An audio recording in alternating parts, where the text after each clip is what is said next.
আসসালামু আলাইকুম বন্ধুরা। চলো আজকে আমরা শিখবো অবস্থান্তর মূল্য এবং ডেভেলপ মূল্যের মধ্যে বেসিক্যালি পার্থক্যটা কোথায় এবং অবস্থান্তর মূল্যের যে আয়নগুলো থাকে সেগুলোর বর্ণগুলো কিভাবে খুব সহজে মনে রাখতে পারি। তাহলে চলো শুরু করে যাক। আমরা শুরুতে খেয়াল করি যে ডেভেলপ মূল্যগুলোর ক্ষেত্রে যেটা হয় যে এদের ইলেকট্রন বিন্যাসে ডি অরবিটালে কি থাকে, সর্বশেষ ইলেকট্রনটা ডি অরবিটালে প্রবেশ করে, মানে ডি অরবিটালে অবস্থান করে, অর্থাৎ ডি অরবিটালে ইলেকট্রন থাকে, তখন সেটাকে আমরা ডি ব্লক মূল্য বলি। যেমন অনুদাহরণ বলি এস ব্লক, অর্থাৎ এস অরবিটালে যদি ইলেকট্রন প্রবেশ করে সর্বশেষ ইলেকট্রনটা, তখন সেটাকে এস ব্লক বলি। যদি সেটা পি অরবিটালে প্রবেশ করে সেটাকে পি ব্লক বলি। এভাবে মূলত ডি ব্লকের ক্ষেত্রে সেম, যে ডি অরবিটালে যদি সর্বশেষ ইলেকট্রনটা প্রবেশ করে তখন সেটাকে বলতেছে ডি ব্লক মূল্য। এবং এর সাধারণ ইলেকট্রন বিন্যাসটা খেয়াল করি, এখানে দেখো ডিতে কি থেকে 1 থেকে 10টা ইলেকট্রন থাকবে, অর্থাৎ জিরোটা থাকা যাবে না, অর্থাৎ ডিতে একটা হলেও ইলেকট্রন থাকা লাগবে। যদি থাকে তাহলে সেটা ডেভেলপ মৌল। তবে অবস্থান মৌলের ক্ষেত্রে কী হয়, ডেভেলপ মৌলেরই একটা জাতক বলা যায়, এর জাত মানে এ থেকে এর উৎপত্তি, তাই না? তো এর ক্ষেত্রে কী হয়, ডিতে 1 থেকে 2টা ইলেকট্রন থাকবে এবং সর্বশেষ যে ইলেকট্রনটা ত্যাগ করতেছে কোথা থেকে, 4s থেকে তৈরি, মানে এস অরবিটাল থেকে ত্যাগ করছে। তার মানে ডিতে 1 থেকে 9টা ইলেকট্রন যদি থাকে তখন সেটা কি বলবো, অবস্থান্তর মৌল। কিন্তু পরিপূর্ণ যদি থাকে সেক্ষেত্রে কিন্তু সেটা অবস্থান্তর মৌল না। আবার যদি শূন্য, অর্থাৎ একটা ইলেকট্রন না থাকে, মানে সুস্থিত আয়ন গঠন করার পর, তাহলে তবুও কিন্তু সেটা অবস্থান্তর মৌল না। আর যদি ডিব্লক মৌলের যে মৌলগুলো আছে এগুলো যদি সুস্থিত আয়ন গঠন করার পর ডি অরবিটালে ইলেকট্রন থাকে তাহলে সেগুলো অবস্থান্তর মৌল। আর যেগুলো অবস্থান্তর মৌল সেগুলো হচ্ছে অবস্থান্তর মৌলের যে ধর্মগুলো আছে 5টা, এগুলো ধর্ম প্রদর্শন করবে।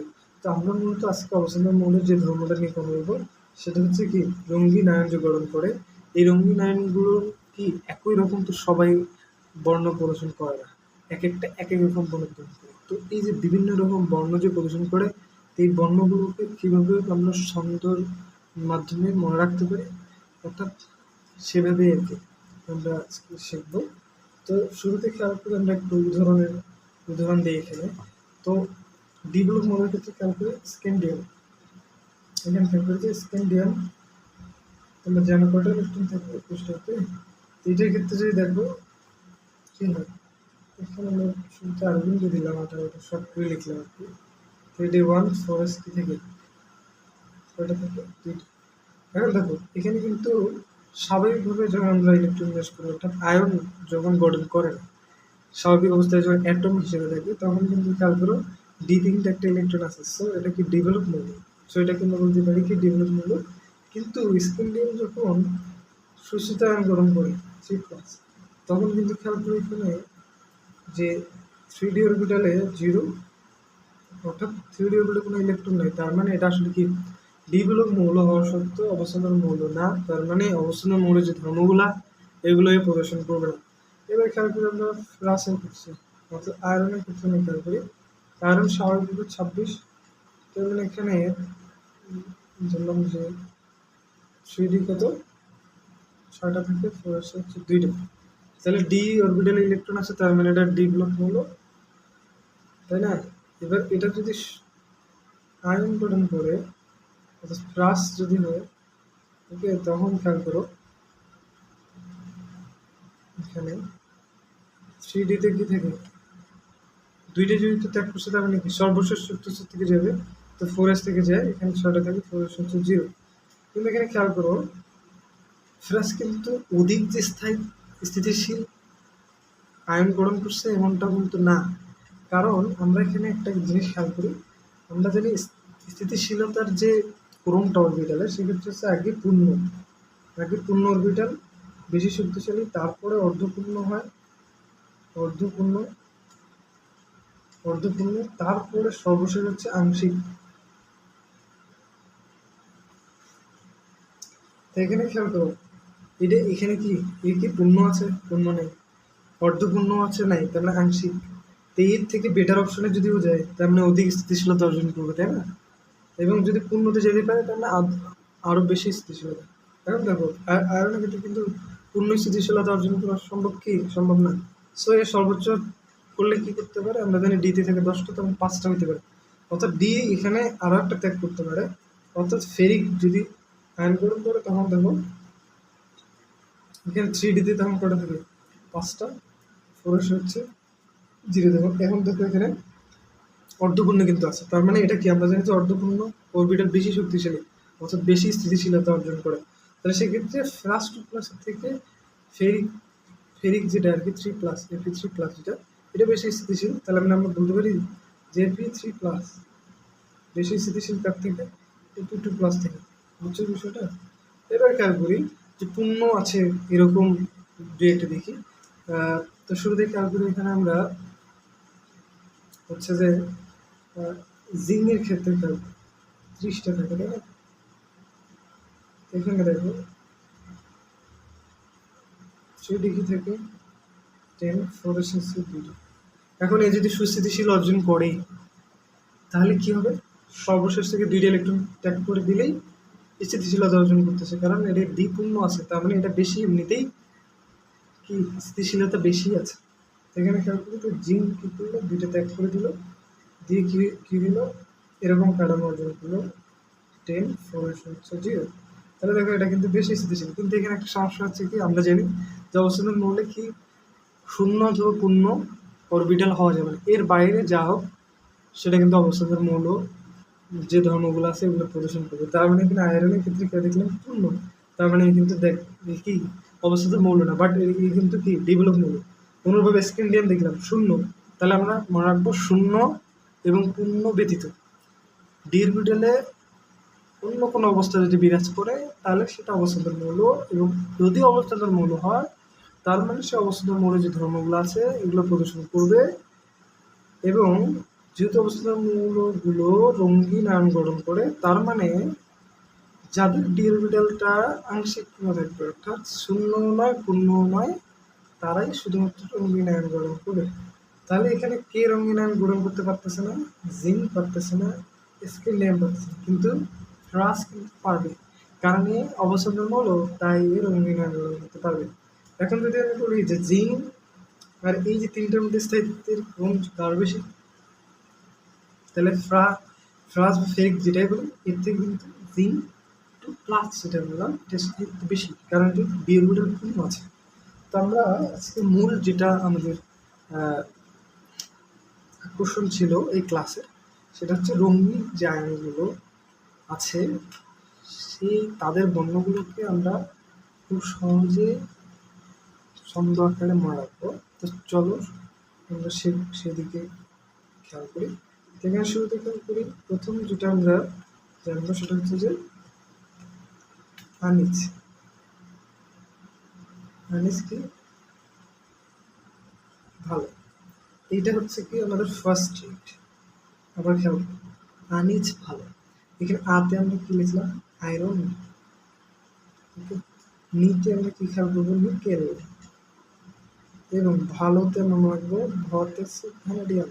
ওকে, এবার খেয়াল করি যে ভালো, আমরা কিন্তু অবস্থান্তর যে মৌলগুলো আয়নগুলো দেখছি সেখানে কিন্তু সবগুলোর চার্জ মোটামুটি 2-3, দুই একটা হয়তো হচ্ছে 4 বা এই টাইপের আছে, 4-5-6 এরকম, বাট ম্যাক্সিমামগুলোই কিন্তু যে বর্ণগুলো আমরা দেখি আমাদের বারবার পরীক্ষা আসে সেগুলো কিন্তু চার্জ দেখা যায় 3-2-4 এই টাইপের। তো আমরা যেহেতু ভালো তার মানে আমরা বললাম যে এটা চার্জ 3, ভালোর থেকে একটু কম, ধরো যে 1 কমে দিলাম, তাহলে এখানে 2+, এটা হলো 2+। এখন দেখো এখানে এই যে আয়নগুলো আছে এগুলো আসলে চার্জ কী হবে, মানে এদের বর্ণটা আসলে কী হবে খেয়াল করবে, এই যে এখানে দিছিল, তে মনে সবুজ,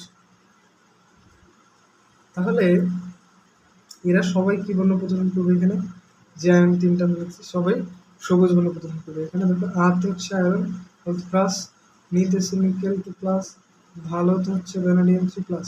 ভালো মানে একটু তো এমনিতেই বেশি, সেই জন্য চার্জটা 3, তার থেকে একটু কমাই দিচ্ছে। আমি যে নিজের যে ব্যক্তি নিজস্ব সত্তা মানুষের হয়তো ভালো ভালো, সেই জন্য হচ্ছে 3+ দিলাম, এতে একটু কমাই দিলাম। তো ওর নিজের কাছে তো একটু মানুষ যেভাবে ওকে বলে ভালো, তো ও নিজের কাছে তো ওর থেকে একটু কম ভালো, তো সেই জন্য আমরা একটু কমাই দিচ্ছি চার্জ 2+, করে। তাহলে আনিসের মধ্যে যে আয়নগুলো দেখবো সেগুলো চার্জ 2+, ভালো ভ্যানাডিয়াম 3+। ওকে, তাহলে আমরা সৎ হচ্ছে সবুজ, হাত হচ্ছে আয়রন 2+, নিত হচ্ছে নিকেল 3+, ভ্যানাডিয়াম হচ্ছে ভালো হচ্ছে ভ্যানাডিয়াম 3+।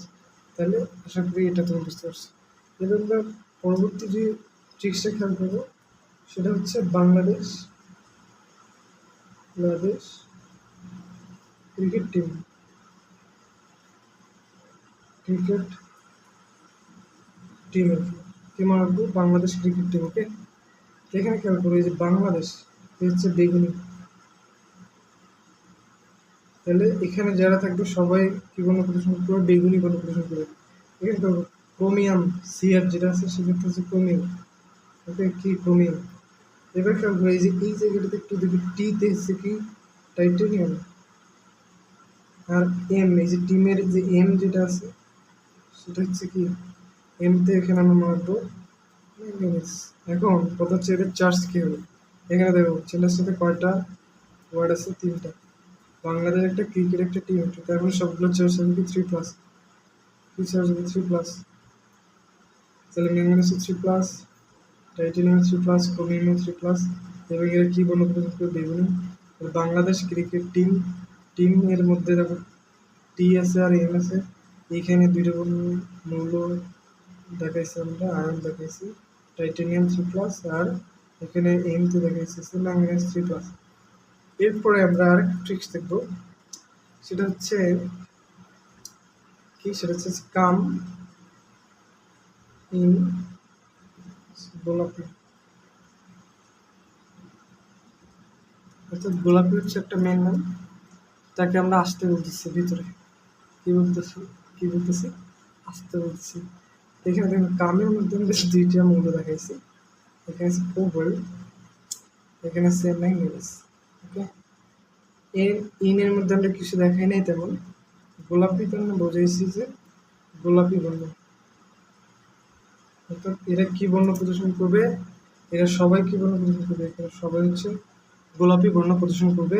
এবং কামের মধ্যে যে দুইটা আয়ন রয়েছে, একটা কোবাল্ট আর একটা হচ্ছে ম্যাঙ্গানিজ, এই যে দুইটা এদের চার্জ করতে হবে। খেয়াল করি ইনের মধ্যে কয়টা বর্ণ আছে, দুইটা, আই একটা এন একটা, তাহলে 2। তো এইখান থেকে আমরা পাইছি 2, এদের চার্জ হবে 2+ সবার। তো এখানে তাহলে এদের সবার উপরে আমরা কি চার্জ দেব, 2+।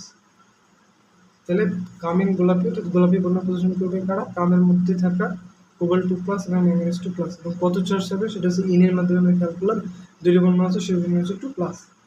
ওকে, এরপর সর্বশেষ আমরা আরও কিছু বাকি থাকবে, সেগুলোকে আমরা ছন্দের আওতায় রাখিনি, এমনিতে মনে রাখবো। খেয়াল করবো আমরা জানি যে কপার 2+, এটা কি, এটা কি বর্ণ প্রদর্শন করে, এটা হচ্ছে নীল। ওকে, এর যে চার্জ সংখ্যা খেয়াল করো 2+, তাহলে এর দ্বিগুণ যদি করি, 2+ চার্জ দ্বিগুণ করি তাহলে হয় 4+ চার্জ। এখন এই 4+ চার্জ, এই যে 4+, এই যে 4+ দেখাবে কার, ভ্যানাডিয়াম হচ্ছে কি 4+।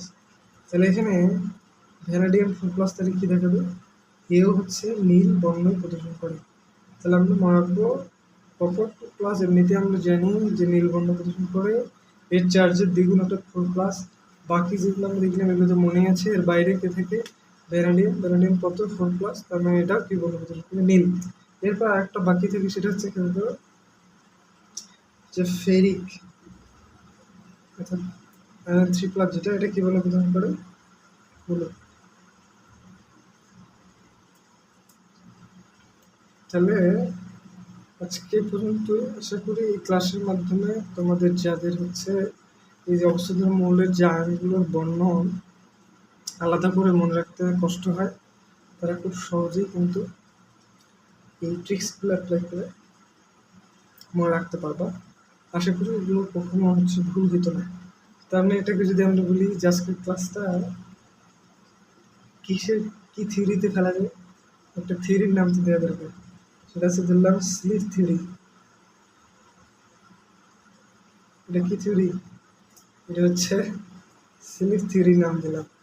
অর্থাৎ এই ট্রিক্সগুলো শেখার পর ঘুমায় থাকলেও সমস্যা নেই, ঘুম থেকে ওঠার পর আবার যদি দেখো, যদি বলে যে Fe2+ কি, ডিরেক্টলি আনিস ভালো, তার মানে এটা কি সবুজ। তারপর বললাম যে ক্রোমিয়াম 3+ কি, বাংলাদেশ ক্রিকেট টিম, তার মানে এটা কি বেগুনি। সো আজকে পর্যন্ত